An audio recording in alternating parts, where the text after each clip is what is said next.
Hi friends, ఈరోజు మళ్ళీ మీకోసం నేను పప్పు చేస్తున్నాను. దొండకాయ పప్పు అండి. మీరు దొండకాయ పచ్చడి చూసుంటారు, దొండకాయ వేపుడు చూసుంటారు, కానీ ఇలా డిఫరెంట్గా దొండకాయతో పప్పు చేశాను నేనైతే.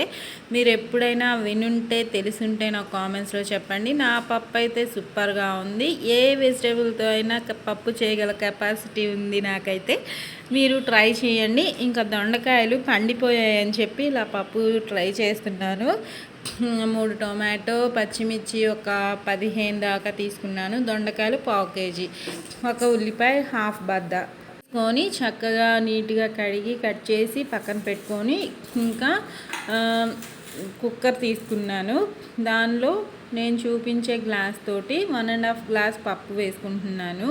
మీరు ఏ కప్ అయినా తీసుకోండి, ఏ గ్లాస్ అయినా తీసుకోండి. 1.5 కప్పుకి ఇంకా ఇంగ్రీడియంట్స్ నేను చూపించినవి సరిపోతాయి. 1/4 కేజీ దొండకాయలు, టొమాటోస్, పచ్చిమిర్చి, ఉల్లిపాయ. ఇంకా మూడింటిని కడిగేసుకున్నాను పప్పులో. టొమాటో, పచ్చిమిర్చిని కూడా వాటిని 2 బద్దలుగా చేసుకుంటున్నాను టొమాటోస్ని.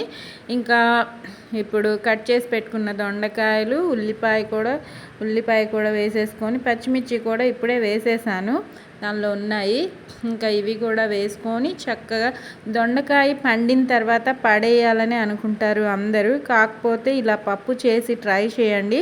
పుల్లగా ఉంటుంది కాబట్టి టేస్టీగా ఉంటుంది. నాకు పడేయడం ఇష్టం లేక ఇలా చేస్తున్నాను.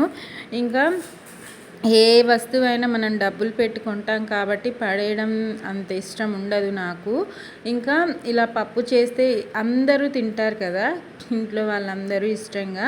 మీరు ట్రై చేయండి. చింతపండు ఒక 1 స్పూన్ అంత వేసాను. ఎక్కువగా వేసుకోవద్దు, దొండకాయ పుల్లగా ఉంటుంది. టొమాటోస్ కూడా వేసాం కాబట్టి ఎక్కువగా వేస్తే పుల్లగా అయిపోయి తినాలనిపించదు. కరెక్ట్గా నేను చూపించిన క్వాంటిటీస్ వేసుకోండి, సూపర్గా ఉంటుంది పప్పు అయితే.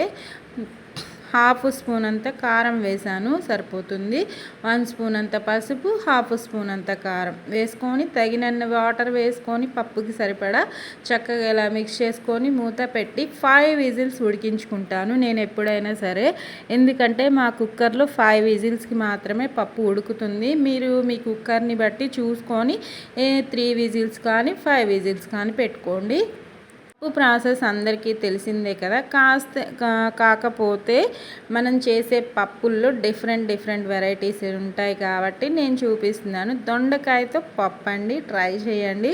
అసలు వినడానికే కొత్తగా అనిపిస్తుండొచ్చు, తినటానికి కూడా చాలా బాగుందండి. నేను చెప్పడం కాదు, మీరు ఇలా ఒక్కసారి చేసి మీకు ఎలా వచ్చిందో నాకు కామెంట్స్లో చెప్పండి. పప్పు అయితే సూపర్గా ఉందండి. ఇదిగోండి ఉడికిపోయింది పప్పు. ఉప్పు తగినంత వేసేసుకొని చక్కగా రుబ్బేసుకుందాము. రుబ్బేసుకొని ఇంకా తాలింపు పెట్టేసుకోవడమేనండి.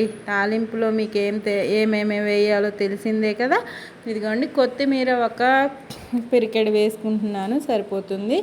మీరు కొత్తిమీర కావాలంటే వేసుకోండి, లేకపోతే అవసరం లేదు, ఆప్షనల్ అండి, మీ ఇష్టం. ఇంకా తాలింపు కోసం స్టవ్ మీద కళాయి పెట్టేసుకొని ఆయిల్ ఒక 3 స్పూన్స్ వేసేసుకుంటున్నాను. 3 స్పూన్స్ సరిపోతుంది ఎప్పుడైనా పప్పు కోసము. వేసుకొని చక్కగా లో ఫ్లేమ్లోనే పెట్టుకుంటాను తాలింపు ఫ్రై అవ్వడం కోసము. వేసుకొని లో ఫ్లేమ్లో పెట్టుకొని హాఫ్ గర్భం అంత వెల్లుల్లిని దంచి వేసుకుంటాను.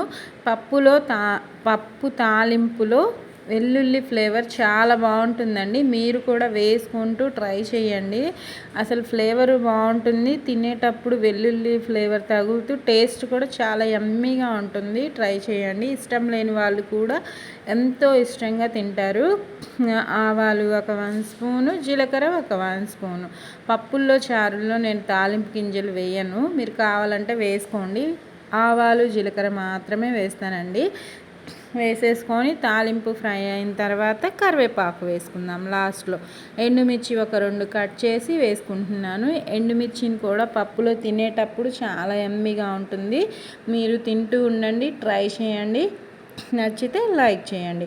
కరివేపాకు వేసుకొని చిటపటలాడిన తర్వాత స్టవ్ ఆఫ్ చేసేసుకొని మన దొండకాయ పప్పులో ఈ తాలింపుని మిక్స్ చేసేసుకొని వేడి అన్నంలో నెయ్యితో పాటు వేసుకొని తింటే చాలా బాగుంటుంది. చాలా హెల్దీ కూడా. ఇలా వెజిటేబుల్స్తో పప్పులు ఎక్కువ శాతం కూరగాయలు తినని వాళ్ళకి మ్యాక్సిమం పప్పులే ట్రై చేస్తూ ఉండాలి. ఎందుకంటే ఏ కూరగాయలు తినని వాళ్ళు పప్పు తింటారు కదా, ఖచ్చితంగా పప్పు తినే వాళ్ళు ఉంటారు. ఇంట్లో మా పిల్లల కోసం నేను ఇలా ట్రై చేస్తూ ఉంటానండి. ఇంకా అందుకే పప్పులో కూడా వెరైటీస్ కనిపెడుతూ ఉంటాను. మీరు కూడా మీ పిల్లల కోసం ఇంతేనా కాదన్న కామెంట్స్లో చెప్పండి. నా వీడియో నచ్చితే లైక్ చేయండి, షేర్ చేయండి, కామెంట్ పెట్టండి. చూడండి, నా పప్పు అయితే సూపర్గా రెడీ అయిపోయిందండి. తాలింపు కూడా మిక్స్ చేశాను. ఆ స్మెల్కే నోరూరుతుంది. మీకు కూడా చేసుకొని తినండి. Okay friends.